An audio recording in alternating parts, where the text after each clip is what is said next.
Hey, welcome to Aftermath, Overcoming What's Left Behind.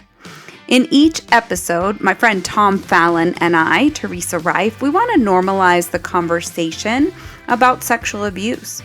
We want to share hope and joy through our topical conversations. You know, both Tom and we've overcome the effects of sexual abuse in our lives, and we each wrote a book about it. We wrote about how God helped us overcome it. We want to invite you to listen and join us as we share our personal struggles and victories. You know, when we were facing our abuse and working through it, boy, it wasn't an easy process. But I'll tell you this, it was worth it.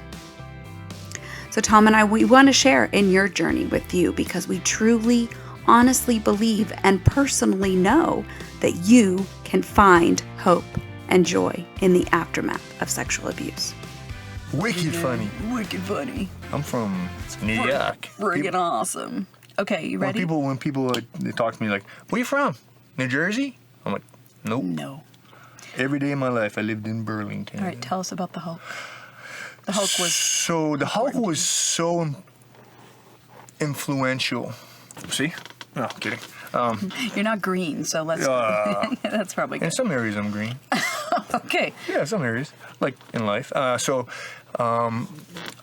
lived in a basement, and we had a pool table in the other half of the basement where you couldn't see my room.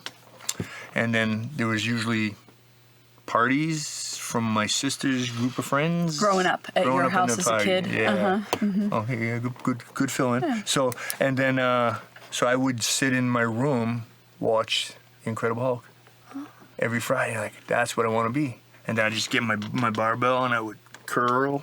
Nice. And curl. Lou Ferrigno. Yes. And I was like, that's what I want to do. I want to take care of my body.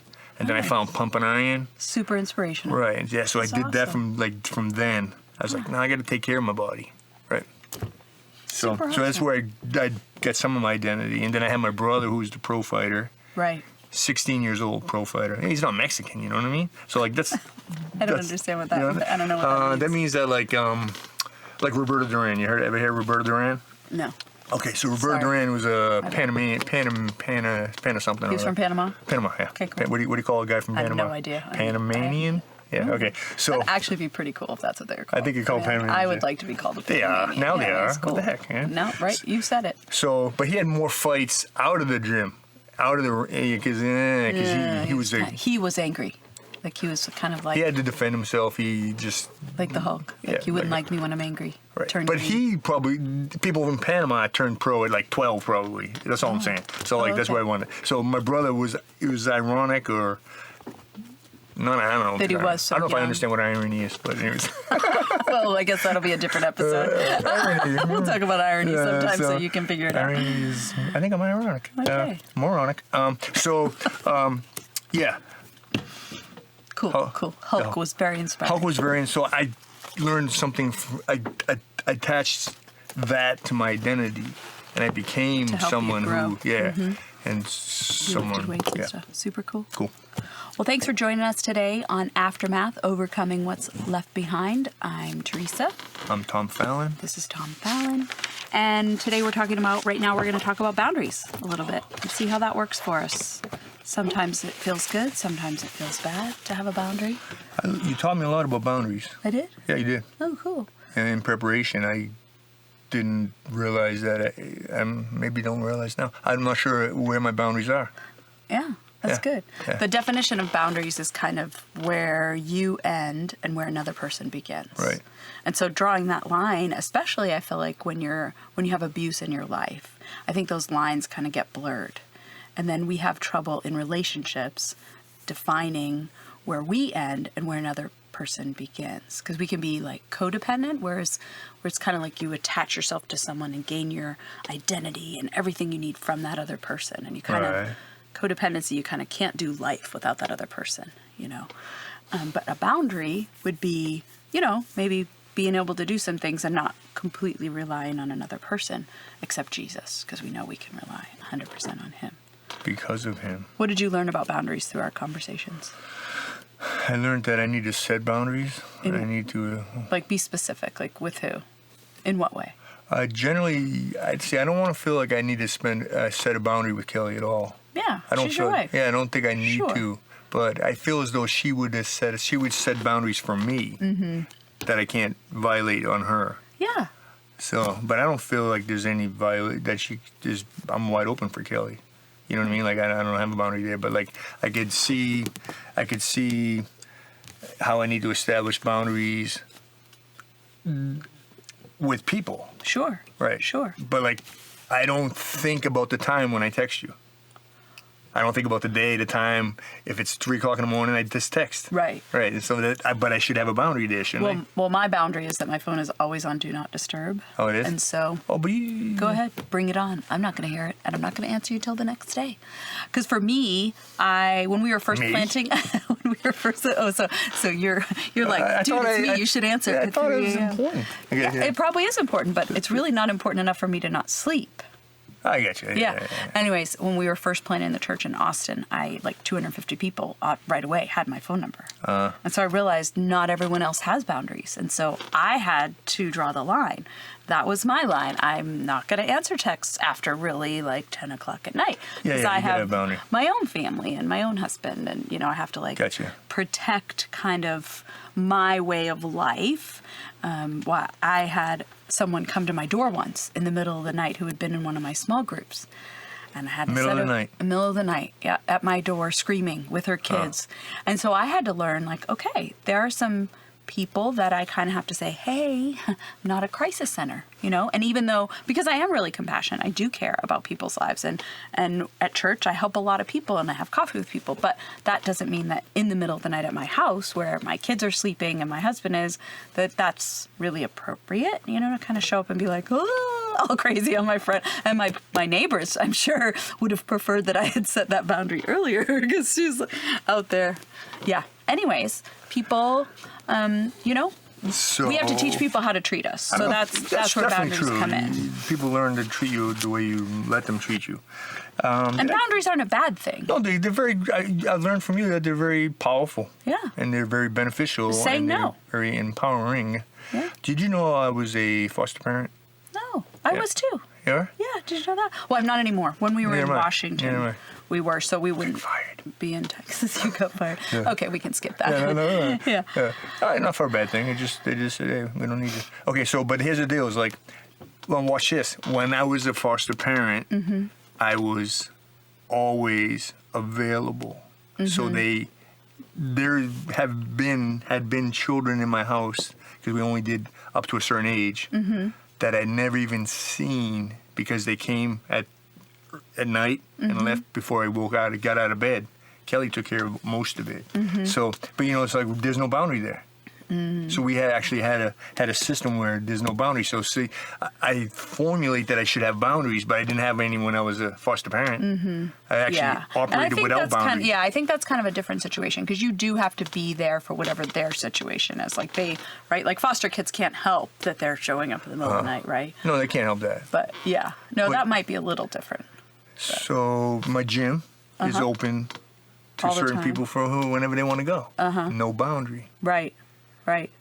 So I'm not really good at boundaries. Does that sometimes do you get taken advantage of? You get taken advantage of. Yeah. People take advantage of. And certain types of people take advantage of whatever they can take advantage of. Yeah. But not everybody. Yeah. So there's a price for that. Yeah. No, I agree. I helped run a CrossFit gym at one point when I was a trainer, and it is amazing when you tell people, well, you can come 3 days a week. That's your membership. But then you see them and it's that 4th day. And you're like, I know I saw you 3 days because you were actually in my class. And so now you're going to have to pay for this membership. But it's a hard space there because you want people to come. Oh, yeah. It's the whole point in having a gym is that people come. So that gets weird for you, though. That's cool. But I was just thinking about like how my boundaries aren't set. So even... We have to make those clear. Right. So what does a person do about setting boundaries? What would you say to me? Hey, Theresa, I need help with my boundaries. I think that our feelings help us kind of realize that something needs to change. So if I am frustrated over the same thing consistently with the same person, then that, to me, I step back and I think maybe this is a space where I need to add a boundary for myself. And you don't always have to communicate that, right? Because people don't always receive that well. But I think it's something that we can sit back and say, I'm going to put in this system in my life, right? Like sometimes systems, like a plan, right? Like the plan. So gotcha. I have a plan that when people ask me in a crowd, hey, can we get coffee, right? Because I'm that person in our church where people like to have coffee with me, and I spend time just kind of praying for them and helping them. So people know that about me. And that's great. That's what I want. But my personality is that I say yes every single time because I love people. So I'll say, yeah, let's do that. Thursday's great. Yeah. Like they'll just throw out, like, oh, Thursday. So many times I then go and look at my calendar later and I'm like, I can't do Thursday. I can't do Thursday for 2 months. A doctor's appointment. My dog has an appointment. Like, I can't do Thursday, right? Like, and so, but my natural tendency is to want to just be like, yeah, say yes to everyone, right? I've had to learn that, first of all, there are some people that just I'm not their person. And so someone else will have to say yes to them. And I've learned that I have to say no.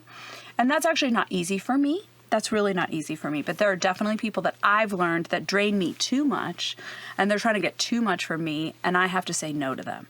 And then there are people who I know I'm going to say yes to, but now I say, hey, will you text me later today, and we'll figure out a time. And I learned to do that because it hurts my soul when I have to say, ooh, I should have checked my calendar. Right. And now I can't. Like, I realize that actually hurts me. And so then I take that on like, I'm a terrible person. Like, I don't manage time well. You know what I mean? Then I would start beating myself up. So I realized, boy, I've got to find a system to help me. And so now I taught myself kind of like, this is a discipline. When someone asks me to go to coffee, I say, I totally want to go to coffee with you. Will you text me? And you know what's funny is the people who really want to go to coffee with me and really value what I'm going to say and value my time and my help, they'll text me. But the people who don't, and they're just saying it in like hashtag church life, they never text me. Right. And so then it has actually saved me from wasting a lot of time with people that, maybe they're just saying that, but I take it so seriously. Right. Because I deeply, deeply, compassionately care about people, right? Like if someone's coming up to me and I'm like, will you pray for me? And I'm struggling. And I'm like, yeah, I'm going to pray for you right now. Like I literally will stop everything I'm doing, whatever I'm doing, and pray for people. I believe that's the way you should handle it. Can you pray for me this? Yes, pray then. Because I found if I walk away and I say, yeah, I'll be praying for you, I forget. And then the next time I see them, it's like, oh. Like, Jesus reminds me, by the way, you said you were going to pray for them and that's you didn't. That's the 6th time this week. Yeah. But I really have learned a lot by setting up kind of those processes for myself because I knew the boundary I needed. Mm-hmm. But to get to that place. So is this a cell phone thing? Boundary program type of thing? Kind of, yeah. So no, there's no app. I just say text me. Oh, okay. All these people have my number because I'm pretty free with that at church. Can I share what I learned from you just by listening? Yeah, tell me. So, when you said to me that there's pain in boundaries, right? Mm-hmm. So the pain is so I think I associated pain with boundaries by the letdown of not setting boundaries. Yeah. So it's like I need to set the boundary, and then I'll no longer have that pain involved with it. I don't want to go through the situation because it's hurtful. Like it bothers me. Yeah. Like so now I think boundaries bother me. But it's actually not setting up boundaries is actually bothering me. Yeah. Like the gym thing. Totally. Yeah, and so if I'm very clear about it in the beginning, afterwards, then that's right. Yeah, if I set it up in the beginning. But then again, the beginnings don't always travel with Sure, you. there's follow through, right? I mean, there has to be follow through. So you have to stick to it. And then you have to think about it this way. You're making a promise with Tom. And if you make a promise with yourself, you're going to keep it, or you want to keep it. And keeping it has way more payback than not keeping it. So we let ourselves down. So I set up boundaries for myself, and it's an agreement with myself for myself. Yeah. But this whole 55 years of my life is like the boundaries are the enemy. No, it's not setting up the boundaries is the enemy. Yeah. So in the Boundaries book, this is Yeah. one book that I love this book. This is Boundaries in Marriage, but there's also an original Boundaries book, which I love. And one thing that they describe it as, which I think is such a good picture, is how we fence our yards in, right? Like we have a fence in our backyard because we have 2 dogs, and the German Shepherd puppy especially, he's clueless. Like he would just take off and he doesn't know, oh, that looks fun. You know, he totally, yeah. I mean, he would be like, whoa, let's go there. Whoa, let's go there. But the boundary of our fence is meant for both reasons. It's meant to keep the good things in. It's meant to keep our dogs in. It's also meant to keep the bad things out. And so that boundary of our fence is a good thing. It isn't a bad thing, right? Like we didn't put up a fence just to be mean to our neighbors and be like, yeah, we don't want you. That's not it at all. It's actually like we don't want our dog to poop in your yard.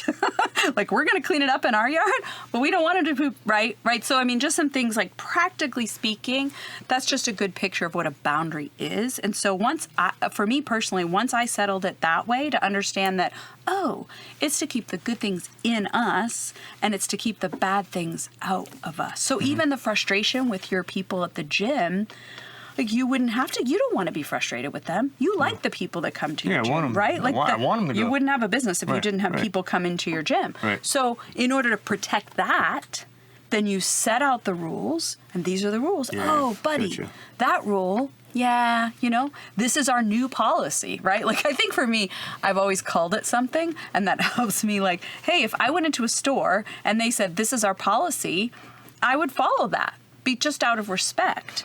But if I didn't follow it and someone reminded me, that's okay because it's their store. I'm in their store. Okay. And, you know, so same kind of thing. Makes sense. My kids and my life with my kids, I've helped them understand boundaries and I've let them use me as the bad guy. So That's my important. kids, because kids sometimes, Yeah, my you mom know, won't let me do that. you end up in a place where they don't know how to say no, or they don't want to say, well, I can't go to that movie because I'm not allowed. And I've always said, hey, blame mom. Be like, yeah, my mom won't let me. She's such a jerk. You know, I'm like, I don't care how you say it. I'm not going to be offended. You're my kid. Say whatever you want. If you're in an uncomfortable situation and you need to call me and you need me to come get you, just be like, oh, guys, like my mom's making me go home. Yeah. Oh, she's such a tyrant. Like, I literally don't care what you say about me. Like, Yeah, I've told them that that's because I'm like, in that situation, I'll protect your cool. Yeah, I don't. I understand being cool. Right. I like my 15-year-old. I love her. She's too cool for school, but she's me in a small package. And so I care about her and I understand the situation. I remember what it was like to be worrying about what everybody's going to think. It's important to her. And so I'm just like, hey, I'm going to give you the gift. Here's your gift. Free pass.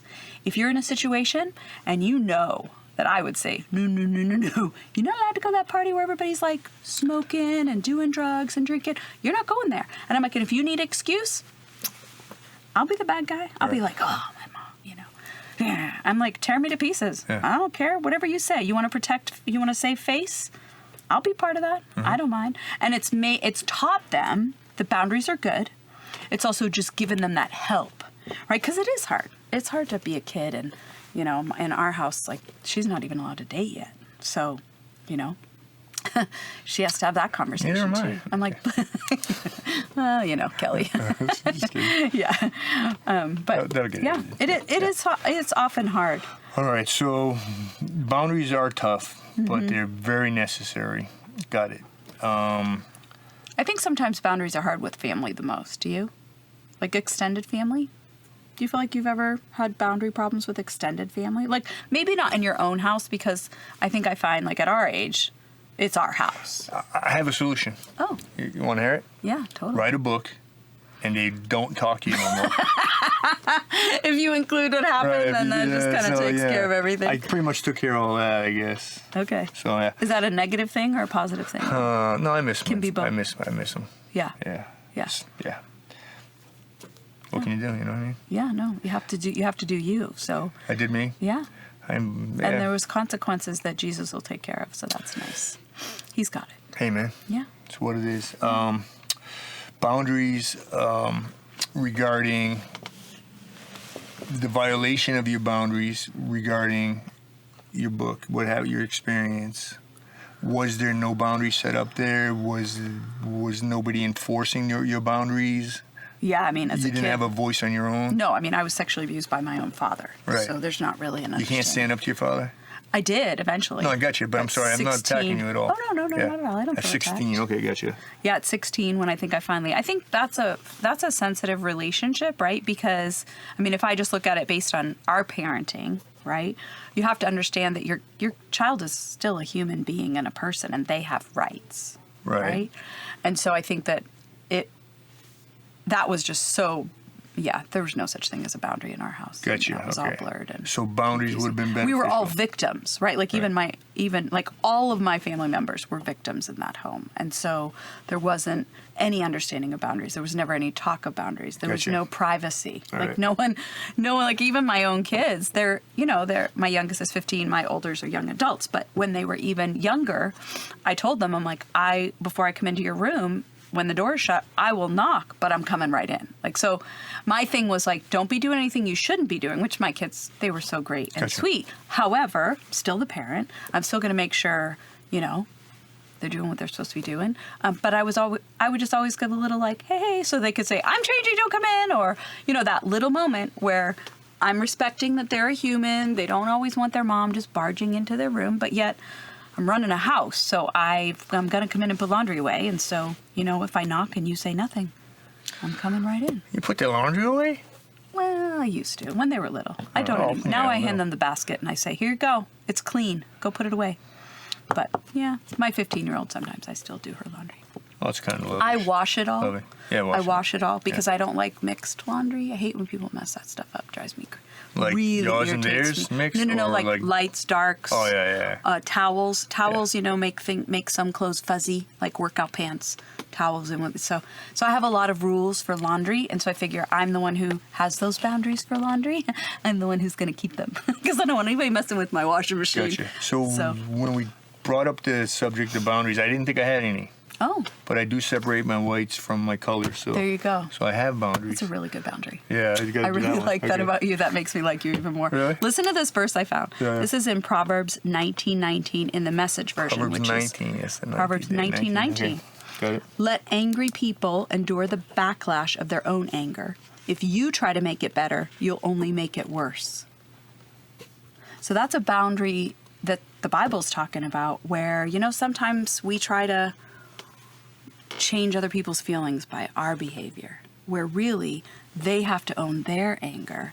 And the minute we try to change that, now I think spouse relationships a little different, right? Okay, that's where I went. We kind of have to work things. I knew you were. I could see Yeah, those hey. wheels going. You're See like, 'em wait, now? Kelly, I try to make her feel better if I make her angry. And that's a responsibility, and there's a difference. But I think that there comes some codependency there where I can't take responsibility for your feelings. Because I can't do anything about them. They're your feelings. Even if I caused you to be angry, Yeah. you're the one who still has to Decide. deal with that anger. Like, what are you going to do yeah. with it? I can apologize. I can, try to make up for whatever consequence there was for my behavior. That's my responsibility.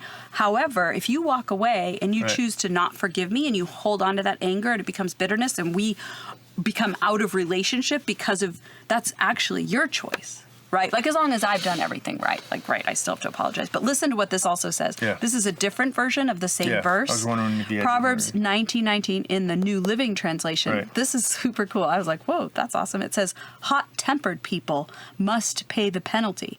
If you rescue them once, you'll have to do it again. Which I found fascinating. And why? Because if the person who was angry didn't deal with their own anger because you fixed it for them, the Just next come back time and they don't know you've taken away their power yeah. to learn how to fix that anger in Right. there, right? To like give it to Jesus, forgive, actually let it go, cut that tie and move on and stay in relationship, right? And that's Right. how we stay in relationship, by forgiving. Boundaries.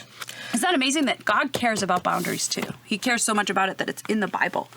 Quite a lot. In fact, actually, I was surprised at how many I started looking through my Bible, and I was like, hey, that's pretty cool. God cares about those things. Nice. Was Yeah. Joel involved in setting up boundaries? Or do you find that a man's boundaries is different than a woman's? Oh, that's a really good question. I feel like so in our house, we're a little bit backwards as far as like the traditional thought of who a man is and who a woman is in the relationship. Like I'm more I'm like kind of the tougher person in our relationship, and not in a bad way. Like Joel just has a blessing of tenderness that I don't have. And it might be just the way I grew up. You know, I kind of had to be an adult from day one. So I don't really remember being that kid, which I think we've talked about a little bit. But, so I think I'm the one who established boundaries, honestly, in our relationship, just because I needed them. Okay, so I did them based on what I needed, and he has boundaries though. He definitely has boundaries. I was wondering about like, so when we talk about boundaries in my mind, I'm only visualizing Kelly setting boundaries up for people with my children.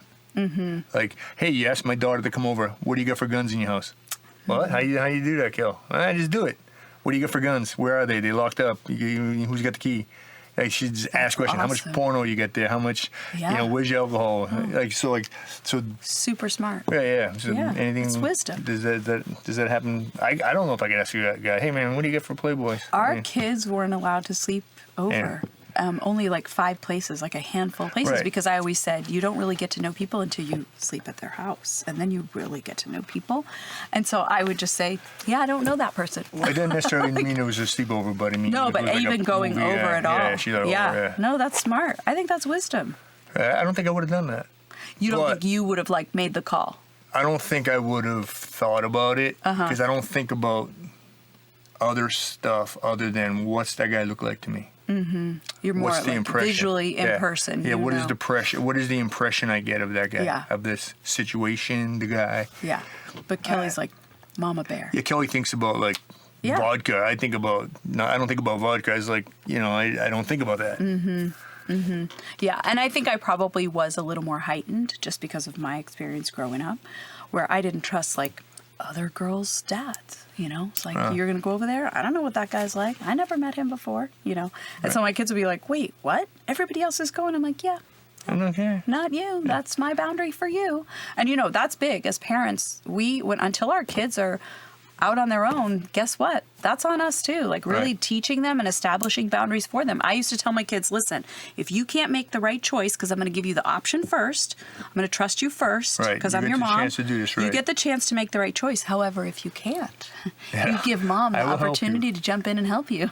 And I might not do it smiling because I might be mad that, something went wrong and you're my kid and I don't want stuff to go wrong for you.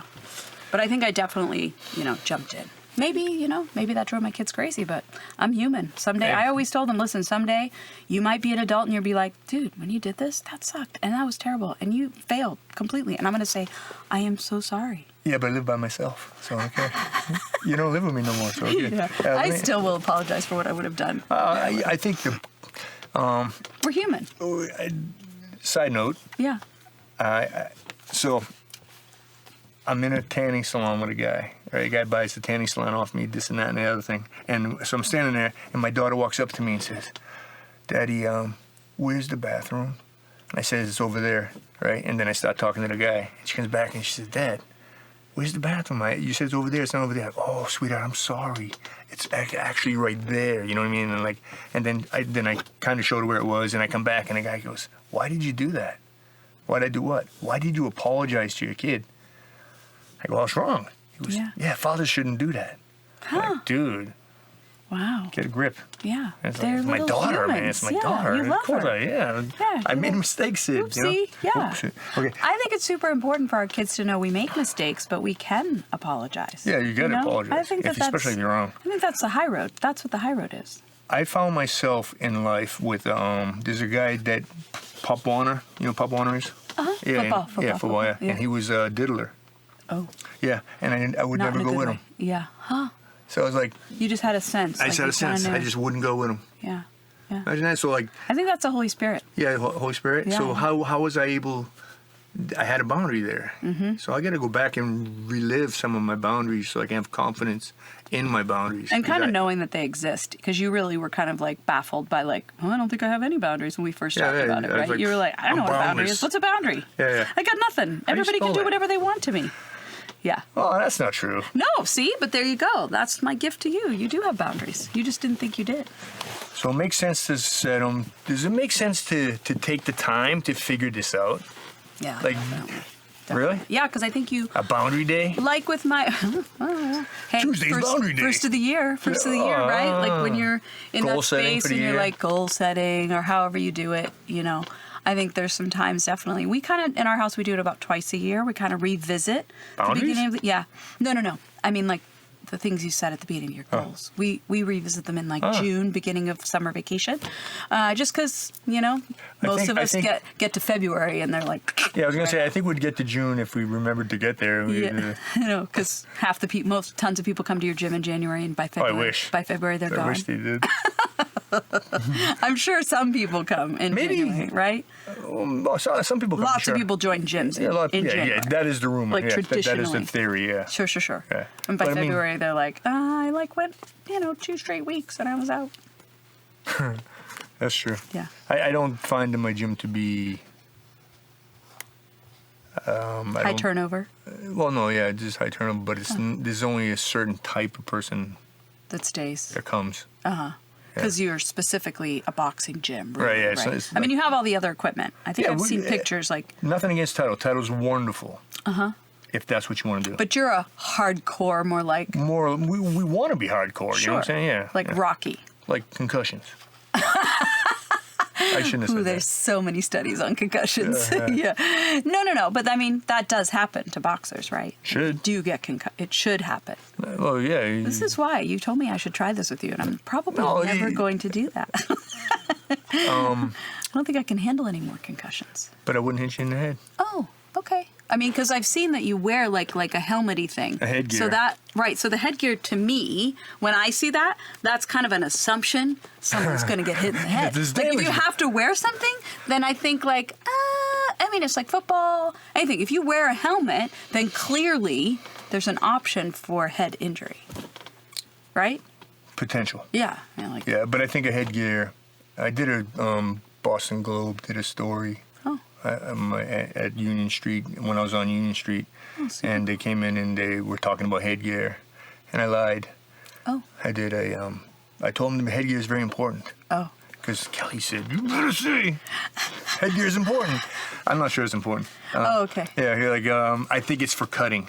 Okay. It protects you from cuts. Oh. Like I had a guy box with a guy and he scratched my eye with the Velcro. How do you do that? I have no idea, but my eye was scratched, and I was like, and if I had a headgear on, it probably wouldn't have happened. Oh, so. So this for other things. I don't know that it's a false sense of security. Okay. Yeah, so I That don't know. makes sense. I don't know. Yeah. You know. Yeah. Yeah, you still see guys bang heads in football, right? And they have a helmet on, kind of. Yeah. So it's not. I don't think it. I think there's flaws in that situation. So I'm not really sure Yeah. that. Should we wrap up? I yeah, think let's we're wrap it wrapping up, man. We were good? talking about boundaries. Yeah. So We learned a lot today. did we cover a lot about boundaries. I think we did. Yeah. You want to close this up? By saying like thank you for watching and all that stuff. Hey, this is Tom and this is Theresa, and I want to thank you for spending the time with us, discovering boundaries and the benefits and some setbacks and not setting boundaries and how beneficial boundaries can be in your life. So please remember to buy her book, all right, and book her for training and all that. And if you have a few dollars left over, please buy my book too. See you next time. Aftermath. Oh yeah, Aftermath. Overcoming what's left behind. Yes, that's true. Thanks for hanging out with us. Yep. Did you know that the average is about 1 in 3 people have been sexually abused?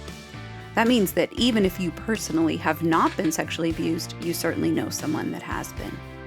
Here at Aftermath, Overcoming What's Left Behind, we're working to start and continue this conversation. Will you please like, subscribe, and share the link to our episode so that we can help all those in your circle of influence? We know and truly believe that everyone can find hope and joy in the aftermath. We want to say thank you to our sponsors, Handfuls.com, where they offer a game changer for moms during mealtime with their baby feeding placemat. Go grab one for your kiddo at handfullz.com.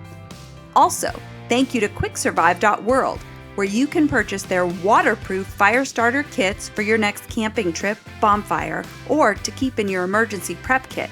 That's QuickSurvive.world, QUICKSURVIVE.world.